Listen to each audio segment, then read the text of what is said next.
Fish Stripes Unfiltered, episode 18. We're almost 20 episodes in. Before we get to introduce our special guest, Isaac, how are you and how's everything? Almost 20 episodes in. This has been a fun ride throughout this pod, I would say. Through the lockout, now back into the regular season. Actually, we actually have a lot more to talk about. Yeah, things could be going better, with the team so far, but I'm very excited for our very special guest in today's episode. Yeah, today we have someone who Isaac and I have looked up for years. Getting the chance to talk to him, learn from him now that we're up there in the press box this season. Isaac spoke to him last season. He's a former writer for MLB.com, now founder of Man on Second Base, which is partnered with 5 Reasons Sports. Joe Frisaro, thank you for coming on. How are you? And we're very honored and Oh, excited to have you on. guys, I appreciate the opportunity to be on with you guys. Enjoy seeing you guys at the park and getting to know you guys a little bit better. And it's good to and appreciate that all the kind words you guys have to say. And like Isaac said, the team's a little bit of a rut, but I think they're going to be fine. Yeah, and before we start talking about that aforementioned rut, the team 22, just sort of talk to us a little bit about Men on Second and how you began that and why you began that. After 19 seasons covering the Marlins on the beat, I've been reading your stuff forever. So just how did that come to fruition? Yeah, the 2020 season. Now, I did 18 years at MLB.com, and the 2020 season was taxing on everyone. With the pandemic, and we went to Zoom, and it's somebody that's used to being around the team, on a personal level, getting to know everybody, seeing everybody. And that's how I was used to it and everything. And then an opportunity after that came that I was presented with an early retirement package that made a lot of sense. And I was kind of leaning toward that being my last year anyway on the beat. I would have probably tried to transition to doing something else at MLB afterward. But when that came about, I took the early retirement after the 2020 season. I think I announced it in December, and it took effect at the end of that year. And I also looked at it, I was young enough to say, if I wanted to, try something else. First of all, I was sitting back saying, do I even want to kind of do sports rights? And I did it either at newspapers or MLB.com for almost 40 years. Now was the opportunity to try to be a little creative, maybe do something entrepreneurial. I'm like, okay, I could always do, start a podcast or start a blog and to stay writing. And so I came up with an idea and named it Man on Second as kind of a metaphor for me, because at the time, I was looking at it as the extra inning rule came into baseball where they put the ghost runner at second base. And to me, it was like almost symbolic. So I am the man on second, metaphorically, because my career isn't over, just like the game isn't over, but it's late in the game. So allowed me to do that.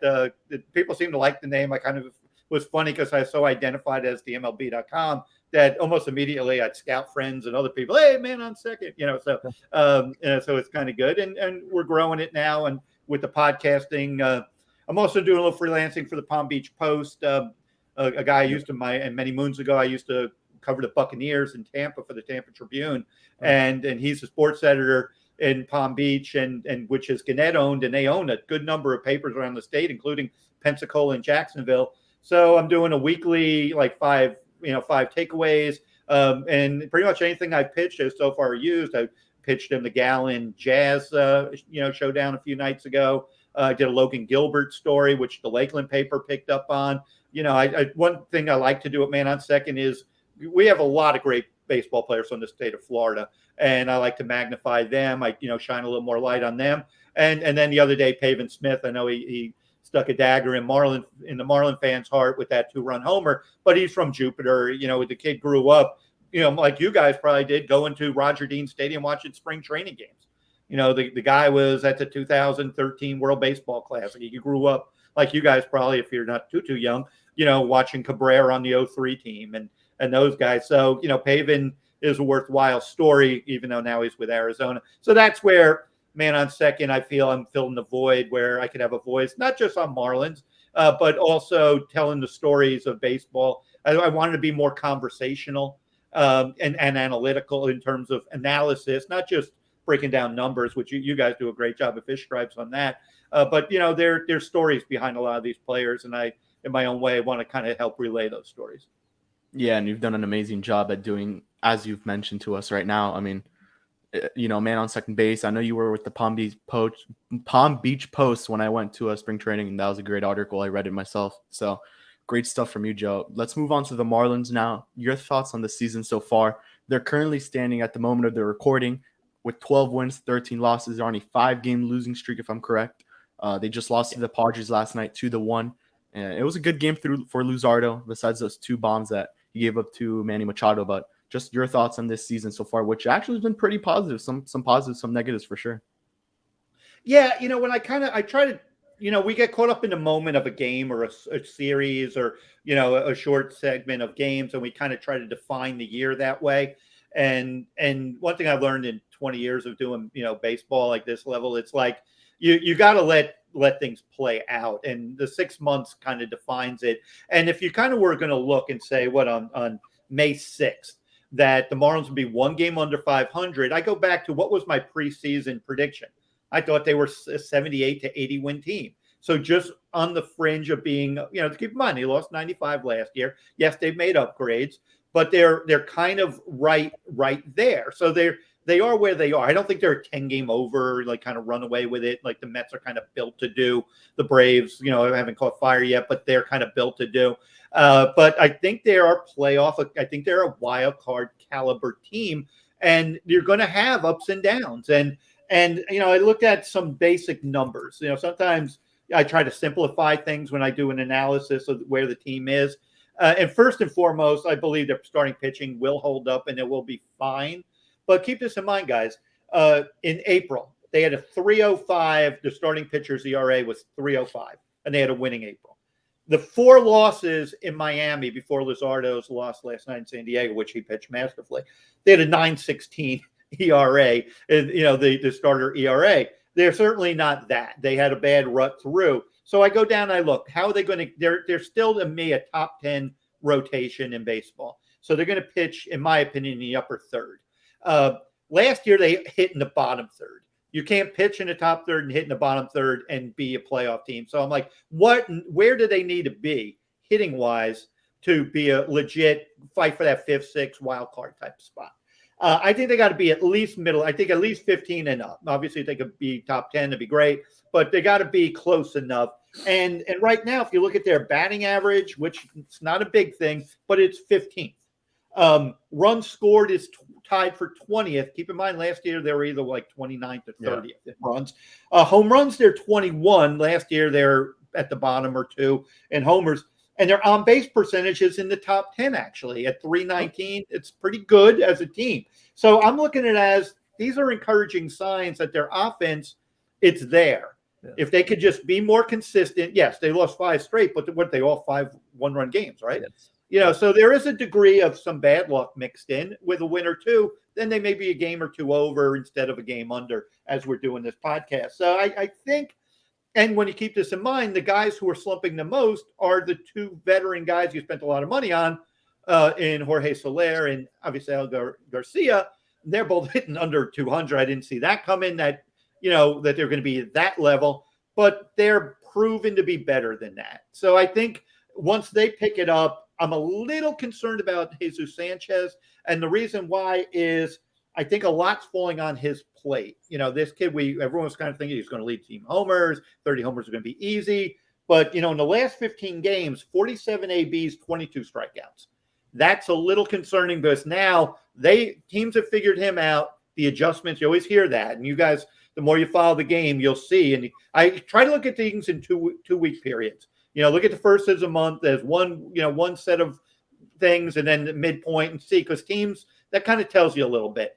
And so are they on Sanchi at that now he's got to flip it back, that I hope he does it really fast because you don't want that to compound itself. Overall numbers for him still not bad, 244, 309, 439, his slash line, but little concern that, with the other guys not hitting, more's on him to hit.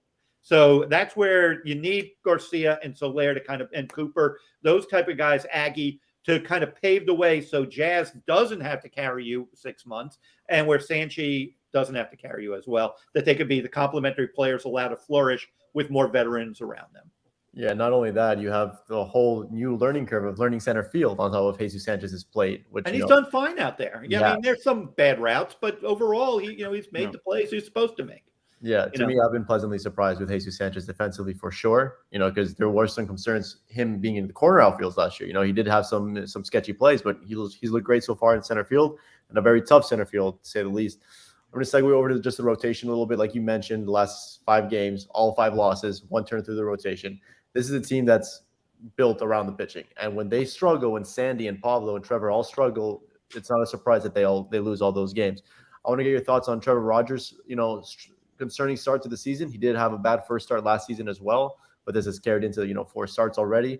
And about Elieser, the 2 sort of maybe weak links to start the season.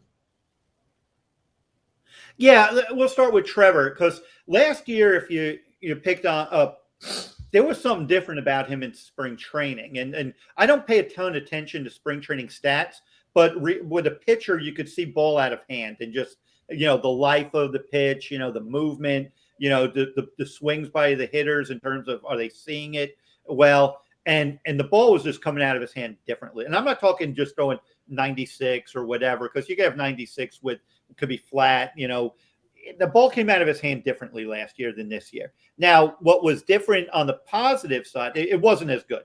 But then again, it was like Sandy Koufax last year, Randy Johnson last year. It was like exceptionally good. Nobody could touch him. So for him not to be that dominant is not surprising. He was working on the slider, which has become an improved pitch for him. The velo's there, so there's no real injury. It's just I don't see the ball out of his hand with the same life, the same finish that he's had on his pitches. And so, was last year the one year where he kind of really, especially the first half, where he really kind of took off, and that was what his ceiling.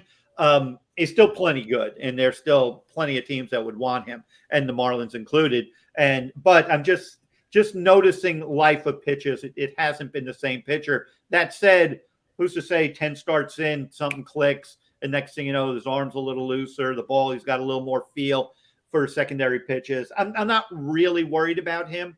I think Trevor will be fine. My view of Elieser is what it's always been. He is exactly who he is. He's a 4 to 5 inning, swing 5th starter / long reliever. That's what he always is. He I've seen him pitch plenty of times where it looked like, hey man, he's going to go 7 innings today because he's breezing through 4, and then the 5th inning comes, he gets 1 out and he's out of the game, and he's got two inherited runners and maybe 2 runs in. That's still plenty good for who he is. And I mean, they got him as a Rule 5 at a high A ball, and got a guy, he's always kind of dealt with a little bit of the blister issue. And I think after X number of pitches, that kind of flares up on him. I'm not sure as much this year, but it has been an issue in the past with him. But he has been kind of that. Not everyone goes 6-7. Those are your 1s and 2s, and sometimes your 3s. That do that. So I think Elieser is fine. Now you're leading to what's next for him is, have they kind of maximized, him as a starter? And because we know there's somebody down in AAA who's knocking on the door to kind of step in whenever, or they want to run Elieser out and figure they got 4 really solid starters and then a very serviceable 5th starter, even though he's lined up when he came out of the blocks for, he is their 5th starter essentially in terms of his ability. Elieser, a lot of teams can win, with him as a 5th starter. Oh.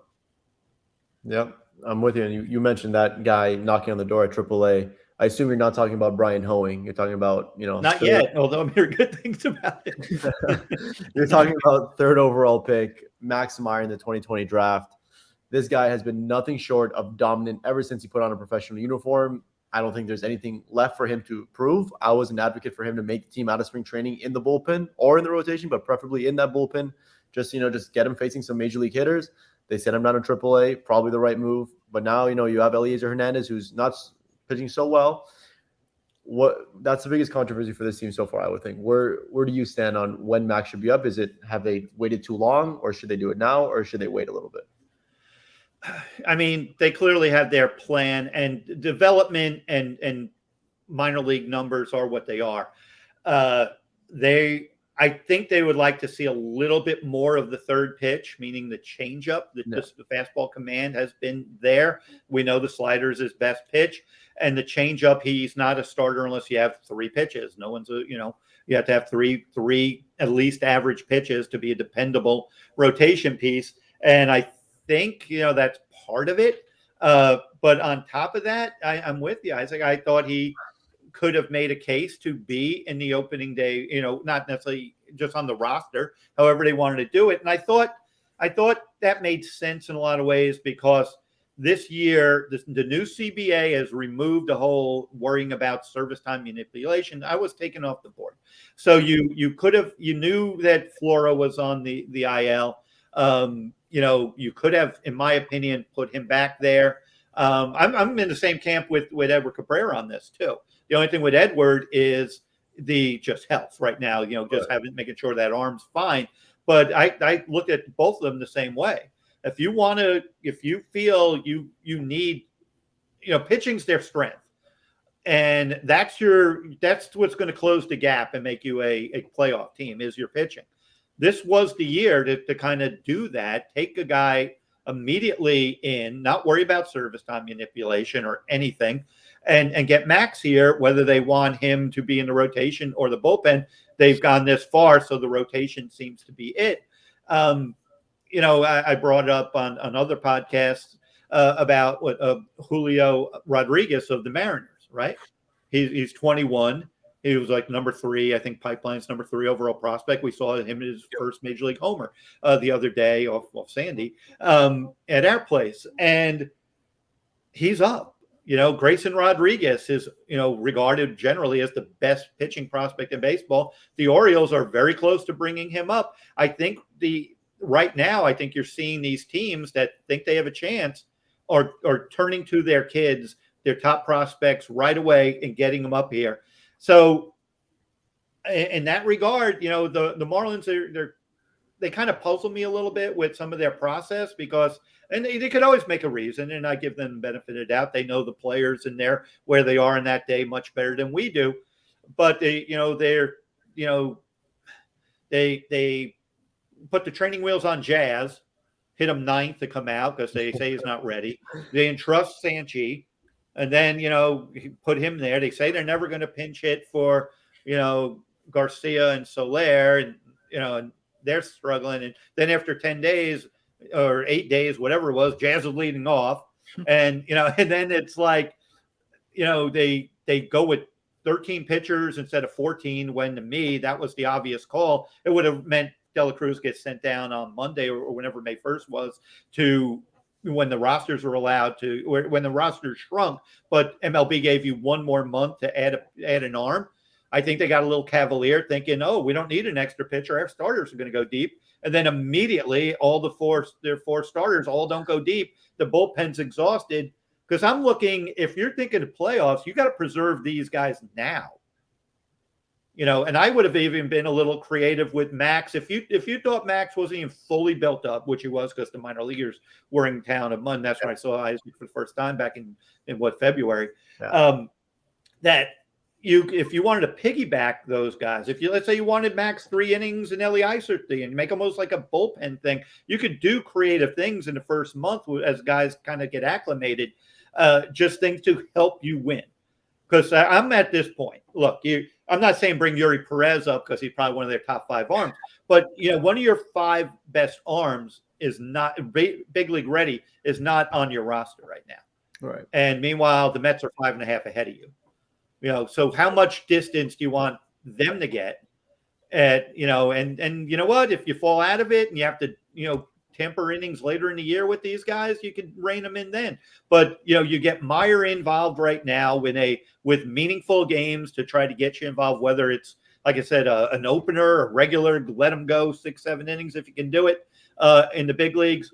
But I would have had him up here already. So that's the answer to that question. Yeah, and I want to go quickly back to Trevor. You mentioned loose arm, and something that I noticed is he only made one or two starts in spring training and an actual spring training game. Because when they did make starts, it was in the backfield against AAA prospects. He didn't get to face those major leaguers. I don't know if that's definitely an impact to what it could be. And with Elliot, yeah, go ahead. I don't know if No, you I had was going to say real yeah. quick, Kevin, not to interrupt you there, but with No, Trevor, sometimes you're put back there for a reason. Okay. They may not want you to either see the team because Right. it's a division, or maybe you're working on something, or maybe there were things that, hey, maybe his change up, whatever, wasn't as sharp. That when you have them on those backfields, you can control it better. But to your point, they didn't do that too much. Well, they did a one last start with Sandy, but Trevor, that's normally to me a sign that he's not 100% right in terms of not necessarily health, but how he's throwing the ball. Yeah, and I think what you said on Max Meyer is just perfect. I mean, there's just no other way to say it. That guy needs to be on a major league roster. I mean, I think you could have started Elieser in the bullpen this season, especially as you mentioned, Flora was out. So maybe Elieser in that bullpen and having Meyer at that 4 spot would have helped out. So I want to ask you about one more guy in the rotation before I go into the next question. I want to ask you about Jesús Luzardo. From 2021, a little bit shaky, now making these incredible starts. Went 7 innings last night. He was taken out during the 7th, but he went probably in one of the deepest games this season and just pitched an absolute gem. Gave up 2 homers to Manny Machado, but who blames him? It's Manny Machado. The guy is just is having an incredible season. So just want to get your take on Luzardo. Yeah, wasn't one of those homers like 98 on the inner half? I think a fastball 98, and I think that's the second. One of them was home a run, first pitch curveball. The next one of them was a meatball. Yeah, he hung the curveball to him. He took him to center, and the other was like 98. Yeah. I always find it interesting when the South Florida kids match up against each other because they kind of got that that little edge that they have. Luzardo's been great. I mean, no other way to put it. And I think Mel deserves a lot of credit with him. A lot of it is where he got in trouble, where Luzardo got in trouble is his delivery wasn't always on time, which led to a lot of balls and a lot of walks and a high walk rate. They've done really well with him, and I was kind of breaking it down. He's thrown 4 pitches, but really the 2 pitches that are defining him right now are the fastball and the curveball. And he's throwing them almost the same, like 30. I think the fastball, last night it's 33%, and the curveball 30%. And when you're throwing 98 to 99.4, I think was his fastest. So he's basically, flirting with 100 miles an hour. And the curveball being a strike pitch, that he's throwing that enough for strikes that he will get, and his fastball for strikes, he will get chases. So yeah, you was a 52 chase rate there. He's going to get chases because he's around the zone that much that he doesn't have to be in the zone with that breaking ball. And then he mixes, and I think there's a changeup and a sinker, I think, around what he throws. But, those 2 pitches are defining him. But the corrections that Mel has done with getting him more on time, that he's in sync, is his arm. A shorter pitcher sometimes have a little bit of an issue being on time. Taller guys could get their arm, and I don't want to get too much into the sausage making of pitching, but he's got him where he's around the plate, and he's winning those 3-2 battles. So even though the walk rate isn't, he had 3 walks last night, but one was to Manny, and actually I tweeted that someone was like, I'm like, just walk him. That's the one guy that can beat you tonight. So don't even take a chance with it. So I don't mind the intentional walk. So 7 Ks, 3 walks. I think he's at over 11 K per 9, and it's just a little over 4 walks per 9. If you're not giving up many hits, your whip is down. And I think I noticed that too. His whip was down from like 1.7 a year ago, whatever it was, to like 1.1. So it's basically half a batter less an inning is on base, and so you're gonna avoid trouble. We want to see if he can do this over a sustained period. It's good to have a great first 5 starts, but if you're going to establish yourself as a legitimate probably mid-rotation guy is what I really would have him as a ceiling, rather than a back end are you going to hold up for 6 months? And, are you going to be able to do that 7th inning like we saw Pablo's done, Sandy's given 8, that occasional, but But a lot of props to Luzardo last night, because if he was out of the game in the third or fourth inning yesterday, he could have set this road trip off. Even though they didn't win the game, he could have set this road trip off in a bad way if they had to burn out another long reliever. Because once you burn out your long relievers, you're in for a bad stretch. Yeah, and you mentioned the whip for Luzardo in 2021. It was 1.6. This year, he's off to a 1.06 start for Luzardo. So just immense, potential for him. I agree with you. Maybe a number 2 at best, but he's a mid-rotation guy for me. You mentioned the long reliever. I guess we can segue into the bullpen a little bit. I think, they improved it on like almost the last day of spring training with Sulser and Scott. That was a huge upgrade for them. They needed it.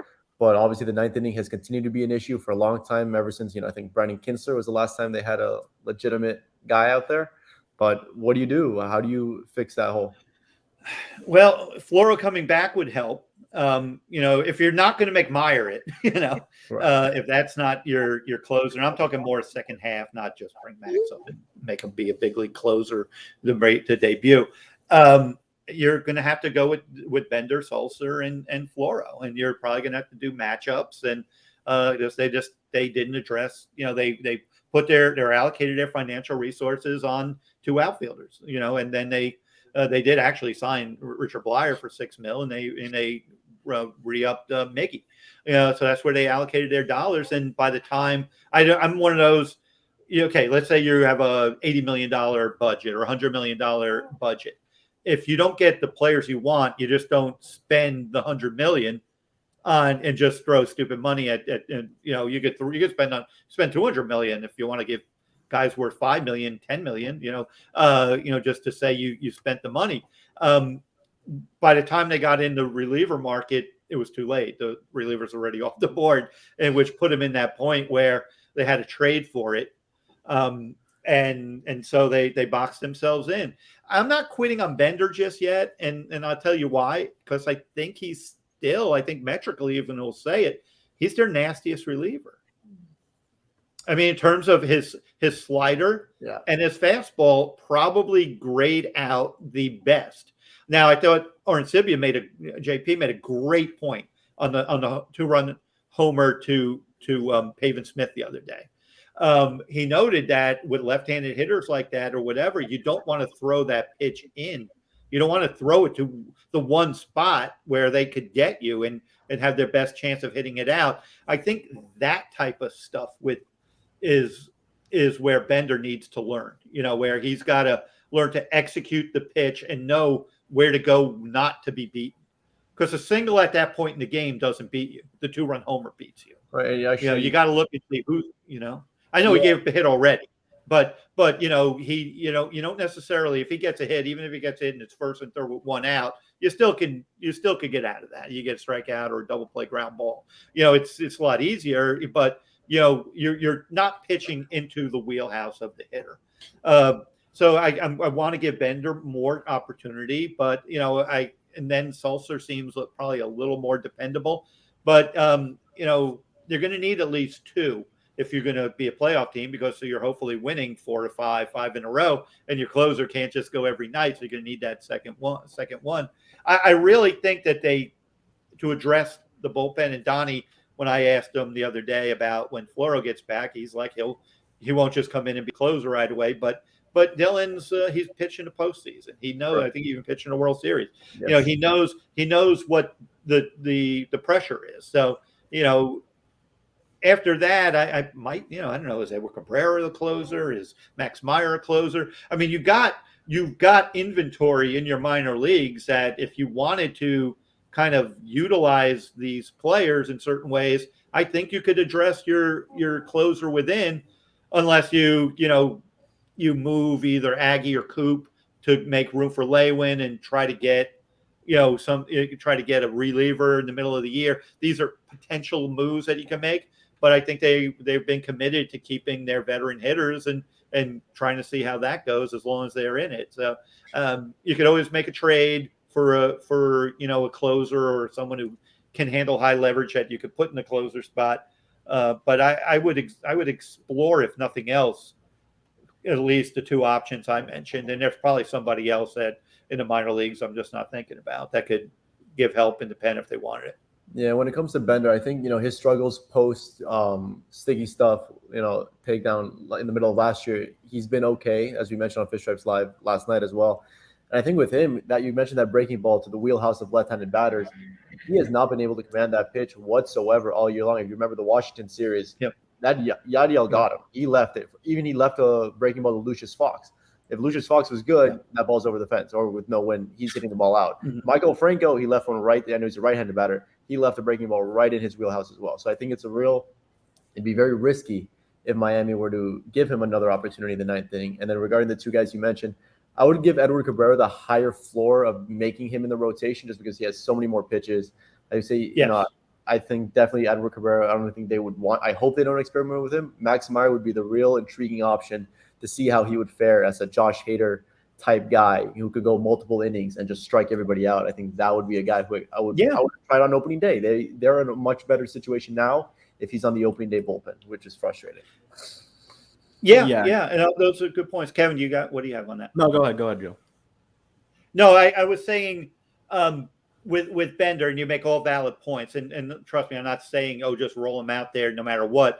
You just with him, if he's not the ninth, he's your eighth. I mean, he's got to be your back end. I'm just saying that there's and you make valid points on the sticky stuff, but the guy has quality pitches, and it's the first half of the year. It's just May that you want to at least see, is it in there? Because something might just trigger. All you need is maybe that one thing, maybe that one outing where it all comes together for him, and boom, all of a sudden you got a very dependable high leverage guy, which was kind of, and then he's got that confidence back when he started off like 20 innings or whatever it was without a run to start his career. Maybe you recaptured that. Not everyone's cut out for it. I've said this a few times, brought up with Larry Beinfest, the old former president of baseball ops here with the Marlins, said, "You're not a closer until you close."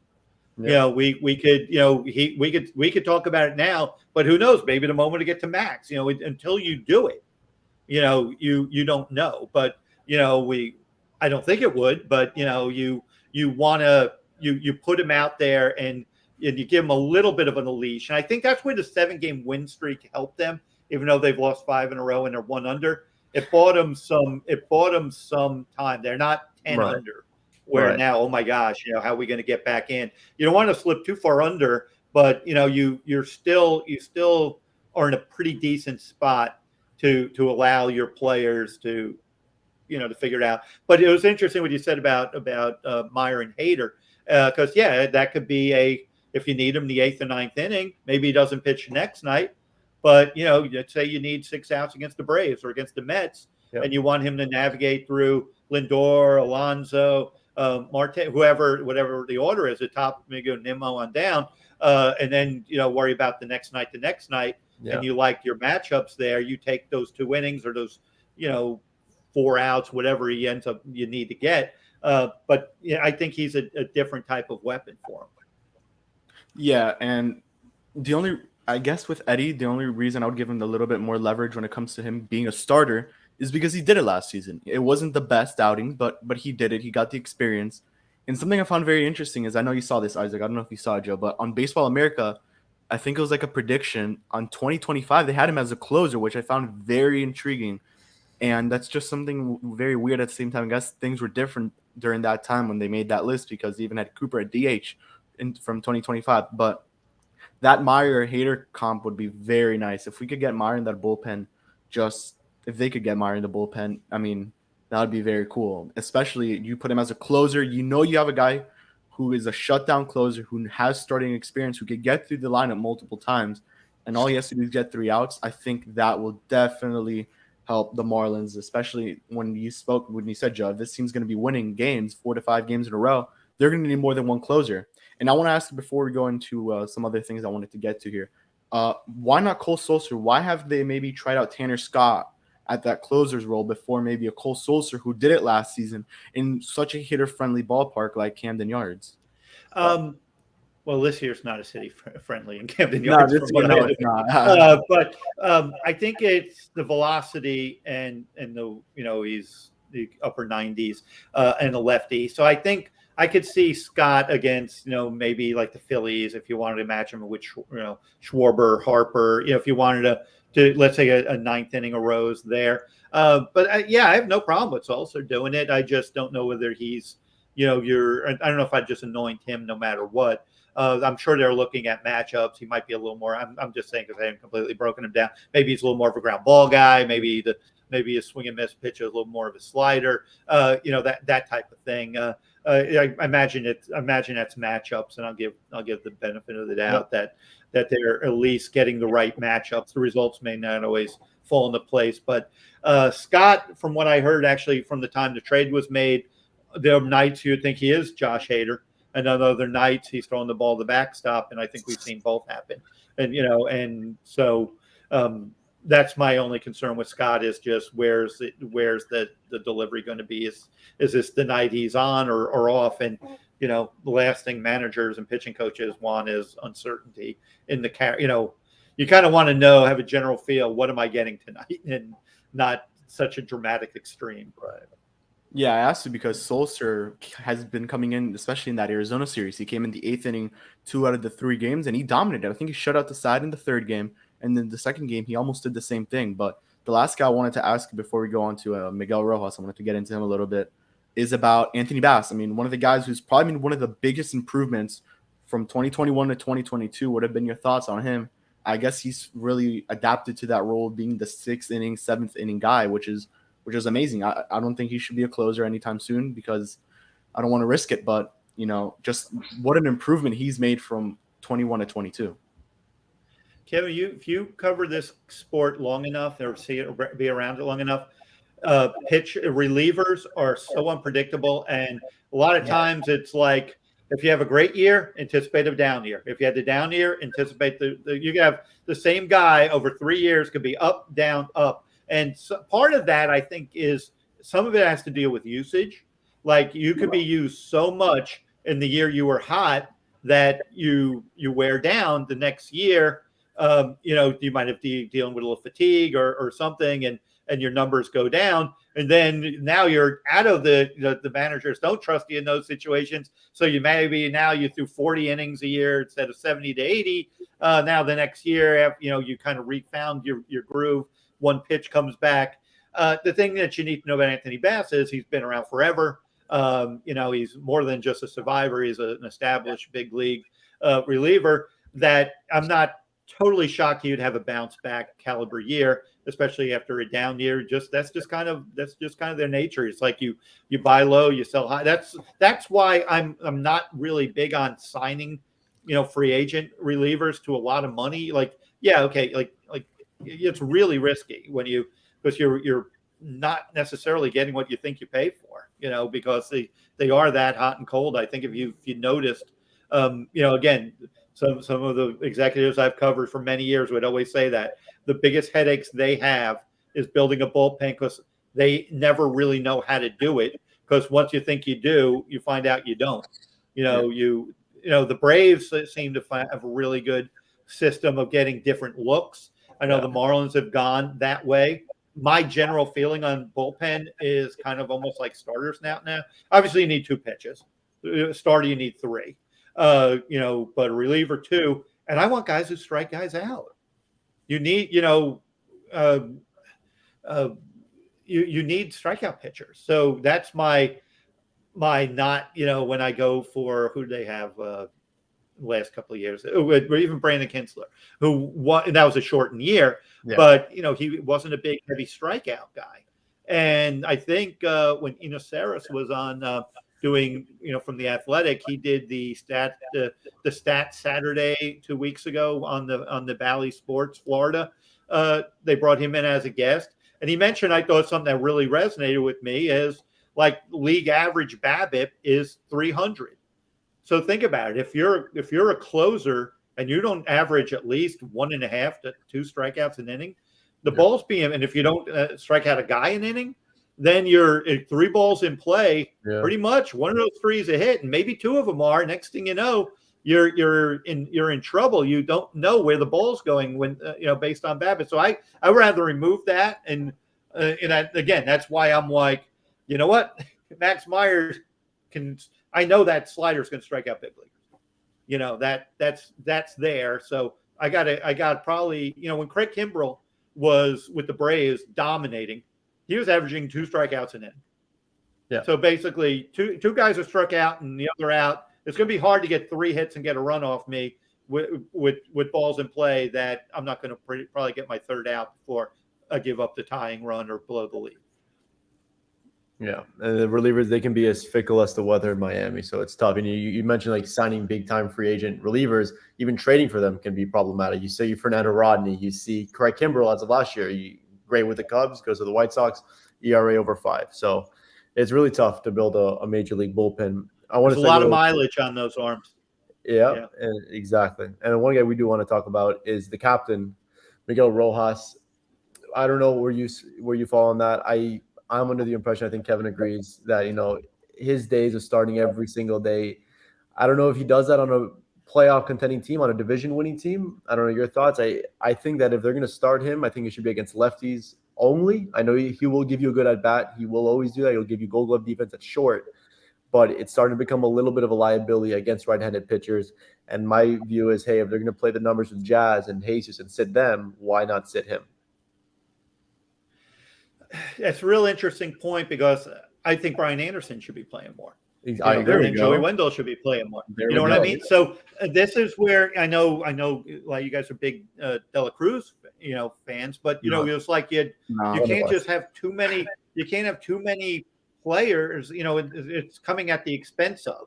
You know, this isn't a high school baseball team where I could throw this guy out or whatever. It's you need consistent at bats. Yeah. So I think this ties to your point that, you know, if they're going to play that game with Jazz, then they really, you know, should be playing it with everyone. And, you know, you're not necessarily going to pinch hit with Aguilar. He's been a 100 RBI guy in the big leagues. And, you know, you would say that about Soler and Garcia, but when you're hitting at this reading 167 for Soler and 171 for Garcia, and, you know, neither has hit a ton of homers. I know Soler is 3, but, you know, it's like, you're going to have to kind of do that, like you say, the mixing and matching. Now, could Miggy pick it up? Of course. You know, could he just be off to a slow start? Yeah, of course. But I think they've kind of put themselves in that position of, you know, they're going to double switch. They're going to defensive replace. You know, Miggy has played first base this year, you know, to make room for Wendell. And the fact that I think that Anderson needs to play more. Yeah. It ties into something's got to give. So I think now going down to 12 position players. Yeah. You know, Birdie will be probably in the outfield a little more. Andy will probably be in the outfield a little more. So I think that you probably will now see a little bit more of a true rotation. I think it was harder to get everybody in the, you know, playing time enough before. I mean, their roster, their flexibility in their roster is limited a little bit by, I think they're repetitive with Aguilar and Cooper. You know, they basically, they either at first base or DH, and that's it. Yeah. You know, Anderson could DH, he could play third, and he's played both corners. Yeah. You know, and he's played center in spring. That would be more of a 1-inning emergency thing, or, you know, but he can stand out there and catch a ball that's right to him. Right. Yeah, no, I think with Miguel and Joey Wendell, for example, like you mentioned, they have the picture perfect platoon opportunity with those two guys. They can both play great short, obviously one better than the other. Brian Anderson is splits, the reverse splits. He's much better against righties. To me, the perfect right-handed lineup is with BA at third. You have phenomenal defense there. Joey Wendell at short, Jazz at second. To me, I don't know how they're just not doing that every single day. Like you said, if they're playing the numbers with some people, why not play them with others? And with Jazz, sitting him against lefties, it hurts because he has power and he has speed. And so he can maybe get on base, he can maybe hit one out. Miguel Rojas has neither. So it's just tough to defend that argument of starting Miguel Rojas every single day. No, yeah, those are valid. Yeah. Yeah, not only that, I think Wendell should be the starter over Miggy Rowe, honestly. You look at it, you have to put your best hitters in the lineup every night. You know, and I know there's matchups and there's analytics, but if you're trying to win baseball games like Miami's trying to do at the moment, you need to put your best hitters. Joey Wendell arguably has been one of the best hitters on the team. I mean, he's done it all. Defense, he has the speed, he has some power. I mean, he hit a homer in Washington, but that's about it. But Miggy hasn't shown much of anything except good defense, and I just don't know. I think the infield should look a little bit different with Miggy Rowe on the bench and Wendell starting over him. at a more consistent rate. I think that's how it should look like. I don't know if you maybe agree with me or disagree with that. I tell you, well, for one, Wendell's dealt a little bit with the hammy, it's kind of a Yeah. little tight hamstring, which cost him a couple of days at home. He's, to me, he over 162, you're going to have to be careful with him. I'm not sure he's a 150 game guy. I think Tampa got the most out of him using him in this type of role. I think the thing that's kind of complicated things in a way, and this is kind of a backward way of saying it, is they've been really fortunate. They haven't had any injuries. Yeah. Normally in the first 5 weeks of the season, 4 or 5 weeks of the season, you have some injuries. So the playing time of, we'll carry De La Cruz early on, but he'll play because someone's going to go down. Then that person will come back, but someone else goes down. As long as everyone's healthy, and that's what we hope. Obviously, we're not wishing for anything to go wrong with these guys. But a lot of times, Kevin, I think those things kind of sell themselves just with injury. I mean, look at the Padres. Tatis has been out basically all year, and has caused a different shortstop look. And they're floating things around a little bit. The Marlins haven't. They're in that little bit of a who plays when, and when are we looking at matchups? Because that hasn't answered itself. It's like Wendell hasn't been out for 2 weeks, or Miggy hasn't. So you could see who could get hot, and is he going to be hard to get that guy back in the lineup? You have Anderson now sitting around. He got off a little slow start, then he started heating up, and now you're playing matchups with him, and he's got him in left, you got him at third. See, I get all that, but it's like you're always putting things in motion because you're constantly trying. They're not answering themselves. Yeah, and before we go on to a big weekend that's coming up in, I think, 2 weeks, who in the minor league farm system has stood out to you? There's Meyer. Brian Hohen's been pretty good this season. There's Edward Girard. There's a lot of guys to name on that minor league system that have really proven themselves and have really made a name to move up in that minor league system and hopefully at some point the major league squad. I'd have to say Encarnacion. I've always been big Gerard Encarnacion fan. I mean, yes, Meyer stood out. Anyone with big numbers, yeah. I guess because I've always been a fan of Encarnacion and thought that 2 years ago he was on the brink, and then he started off making enough contacts, huge for him. But what's he hitting now in Pensacola? I mean, he was really on the tear, and he's reduced that K rate. And keep this in mind, he's got easy power. He goes to right field as easy as left field. The ball just jumps off his bat. He could play first. He could play a corner outfield. He could be a DH. I'm sure if they were to make him available in a trade, he would be highly coveted by teams. And the question with Gerard has been enough contact. And I think players like him, to a certain degree, Bleday, those 24, 25-year-olds that dealt with the pandemic, which, eliminated that year. And then you kind of shortened, you really chipped in a year of development that those guys could have been up to the big leagues already, but they lose like 500 at bats. And then, that's what, to me, Gerard, I guess he dealt with a few injuries as well. Just enough consistency, but I'm a big time. If you got power tool, speed tool, something like that, power pitcher, got nasty something, I keep an eye on those guys. So I'm curious to see if this is, when Gerard, does he? I thought he could be going up to AAA, but with De La Cruz going down, that probably, I think what would happen if something were to happen with, with first base in Miami, meaning Lewin could get the call up. Then Gerard could go to AAA and play first and DH, or maybe occasionally see the outfield there. Yeah, and Gerard is someone that you mentioned to me as someone that he will be a big league regular at some point, but it just might not be with Miami. And with all the congestion in the big league level and at AAA, like you mentioned, it'll be tough to find time for him, or tough to find a spot for him to make the major league team at some point. One more guy we want to ask you about on the farm before we move on to just the last part of this great pod, JJ Bleday. Still in, or are you out? I like him a lot. I'm rooting for him, but it's he's another one. What's he? How old is he now? 24. He'll be 25 in 24, October, I think. And, he's another guy lost that year playing the alternate site. I mean, I was kind of open where when they drafted him, it was so cut and dry. Oh, we're going to take J.J. Bleday. And I'm like, keep an eye on Riley Green and C.J. Abrams. And people were like, shut up. He's a minor. Those are prep guys. And this guy is the college player of the year and all the other good stuff. That said, they took him. He's a hard worker. He's left-hander. He has power. He has ability. There's concerns, obviously. I noted I think there's concerns with velocity up and in on him. I think he has holes in his swing. Even though he had a good Arizona Fall League, he didn't face necessarily the best pitching prospects.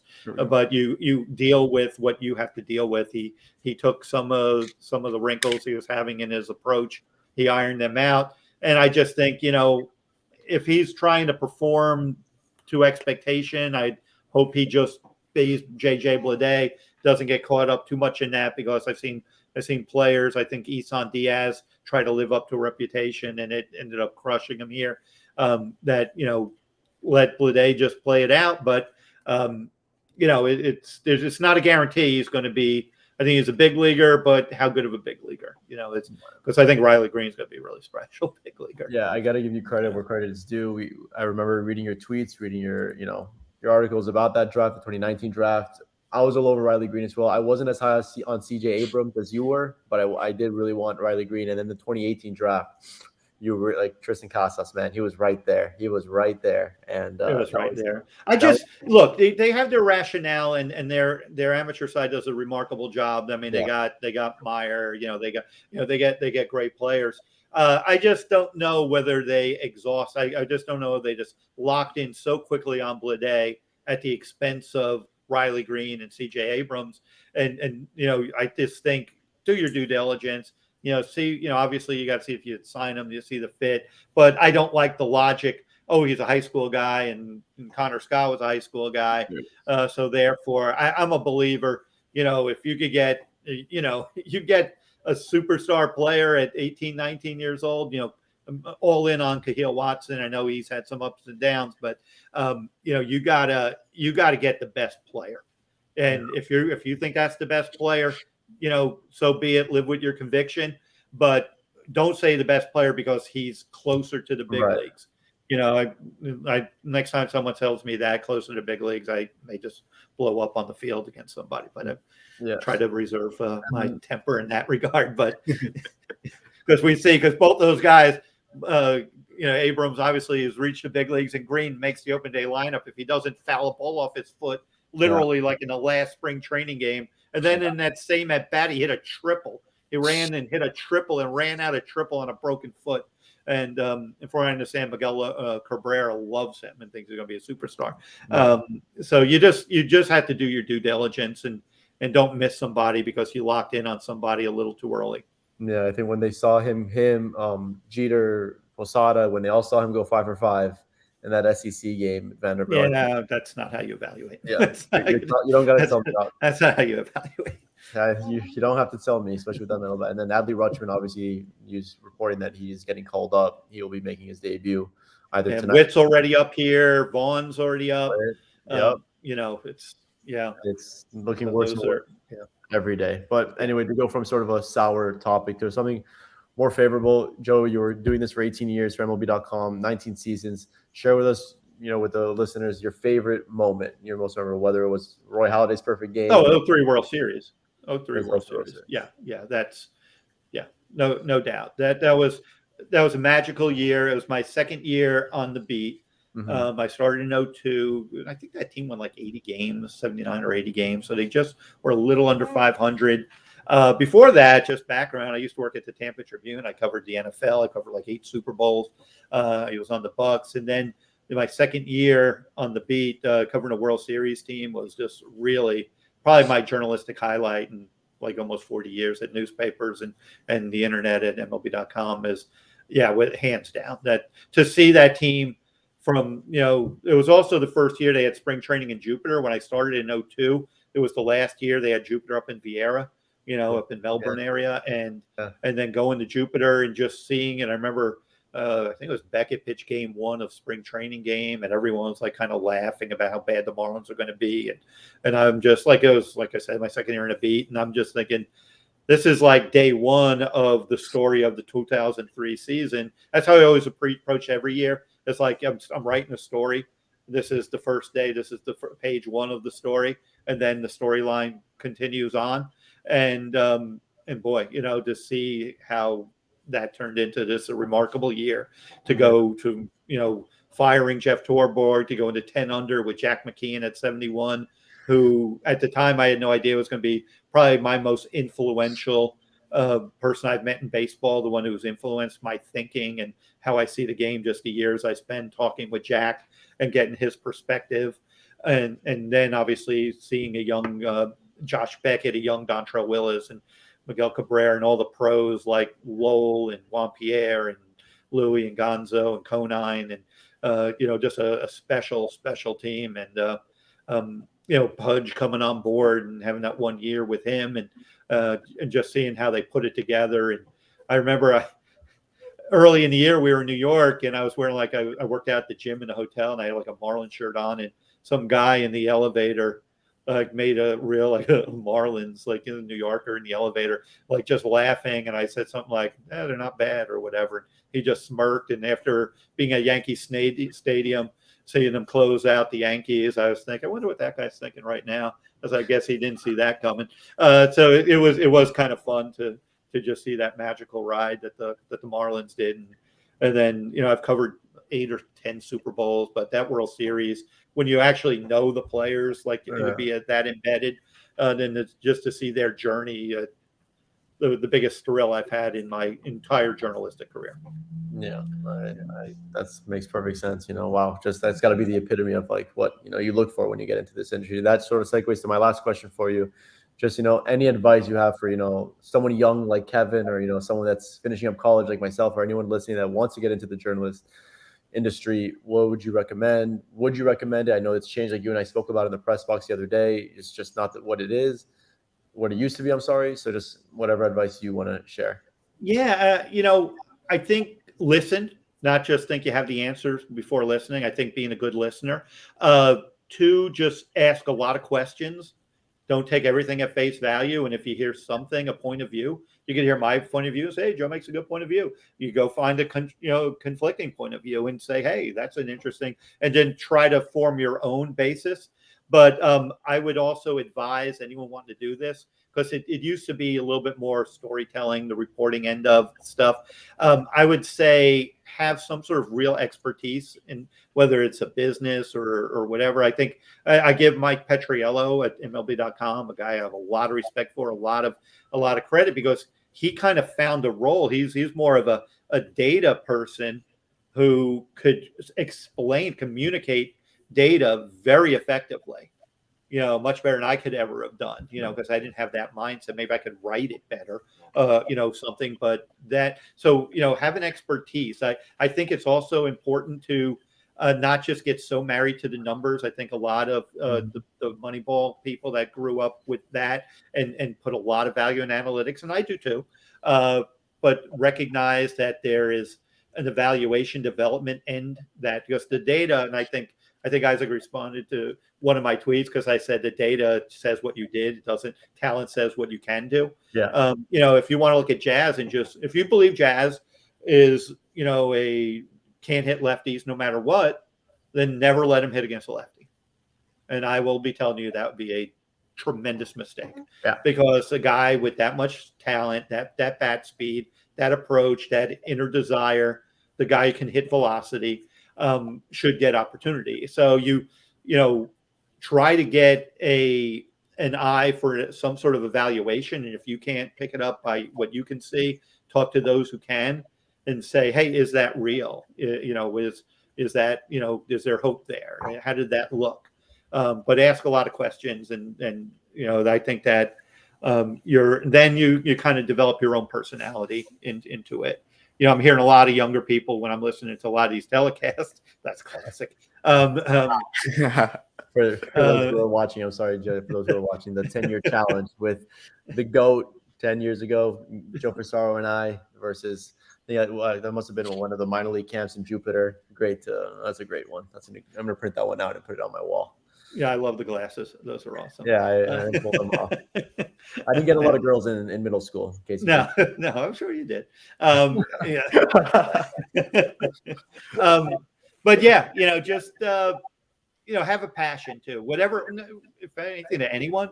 I remember I was talking to some, when my kids were in high school, I was talking to one of their classes who came in and talked journalism at Cooper City High School, and there's one girl, she has her head on the table like this, and I said, you okay? You need a nap? She goes, I'm listening. And I'm like, okay. It's like, so I'm like, I put one to bed already. But it was like, just have a passion for what you do, whether you're going to journalism, whatever, just try to like to do what you do.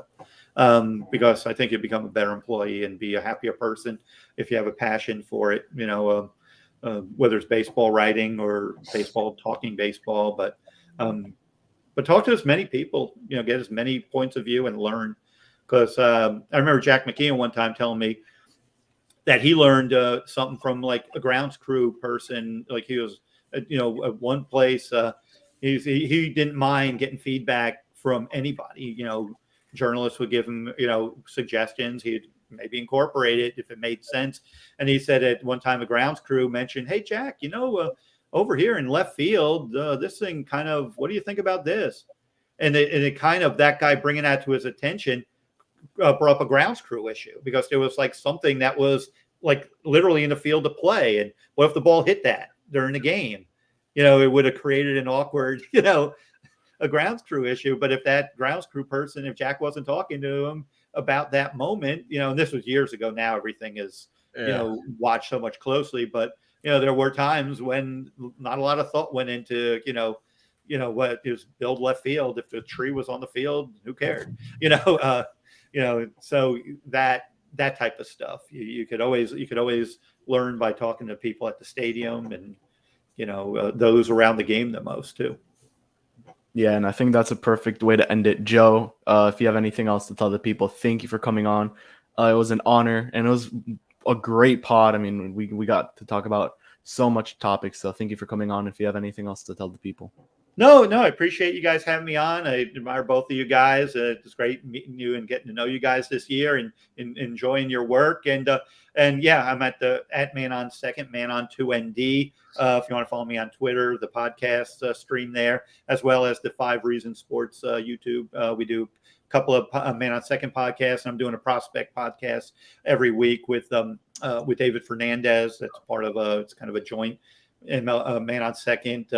5 Reasons production, and it's just fun. It's fun doing this. Like I said, I'm happy you guys grew up reading me, and now you're kind of hearing me. It's I do like to write, but it's fun just to kick back and talk it as well. Yeah, from myself, Kevin, Isaac, Joe. We'll see you guys all in 2 weeks. Peace out and go fish.